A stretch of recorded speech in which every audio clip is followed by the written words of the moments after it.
kaligtasan. Natsumpungan nila yung hari. Sabi nga no, ang Diyos, sabi nga, ang ating Panginoon Kristo, kaya sila po'y natuwa. Tuwang-tuwa sila. Umalis nga sila sa lugar na yon, pero sila po'y natutuwa.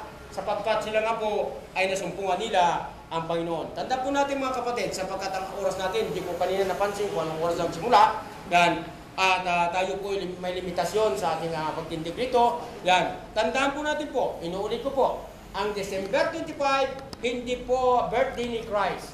Yan, sabi siya, Christmas. Sabi nga, no? Na ang kahulugan, sabi nga, Mass for Christ. Sabi nga ron, o misal para kay Kristo. Yan, sabi nga ron, yan ang kahulugan ng Christmas. Yan, pero hindi birthday po yan. Tandaan po natin, no? Hindi inutos ng ating Panginoon Kristo na yung kanyang birthday i-celebrate natin. Wala siyang utos. Wala tayong mababasa ni isang talata sa banal na kasulatan na inuutos yan sa kanyang mga alagad o sa kanyang mga lingkod na i-celebrate yung araw ng kapanakan niya. Yan. At higit sa lahat mga kapatid, ang inuutos sa atin ng Panginoon ay sabi nga, yung kanyang kamatayan. Yan. Sa pamagitan po ng pagputol-putol natin ng tinapay nito at pag-inom ng grapes nito, diyan po natin dapat alalahanin ang ating Panginoon. Hindi yung araw na ito, na sabi nga na December 25, na tayo matutuwa. Yan, kundi sa araw, sabi nga ng ating pagkakatipon, sabi nga, sa pamagitan ng pagputol-putol ng tinapay at pag-inom ng katas ng ubas na ito, dito po dapat natin isi-celebrate o ating inaalala ang ating pong Panginoon. Yung kamatayan niya, ito po yan.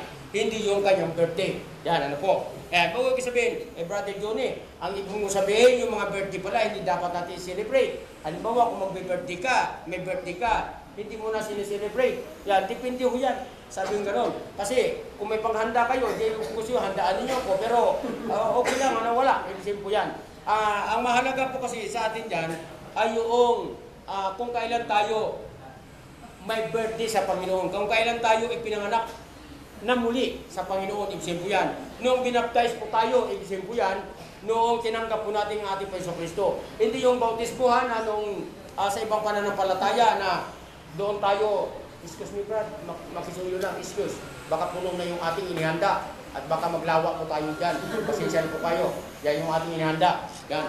Baka tayo lahat dyan, maligo na. Yung isa lang po, yung ating paliguan yata, o dalawa. Yan, ano po. Yan, over na. Excuse lang ba, pakitulong na si Brother Iris, mukhang hindi niya may angat na. Yan, ano lang. Oh, ay, ito na nga pala, lubog na ako. Ay, ito nga pala, sinasabi ko lubog na ro, yung pala ko, ako na, lubog na. Pakiangat nitong ka, baka sumabog. Pasensya na po. Yan, na-distract tayo. Okay, yan na po mga kapatid, inuulit ko po, huwag nating ayunan yung gawang paganismo o practices ng mga paganong gawain. At yan na po ay, sabi nga doon, hindi kalugod-lugod sa Panginoon. Okay, maraming salamat po at magandang umaga pong muli.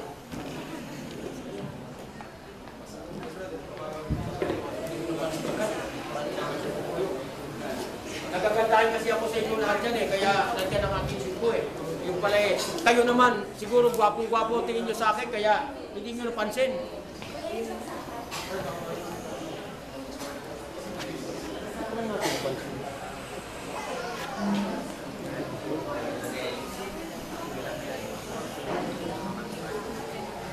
Hindi. Okay lang. Okay lang. Ano ba, tibayin natin?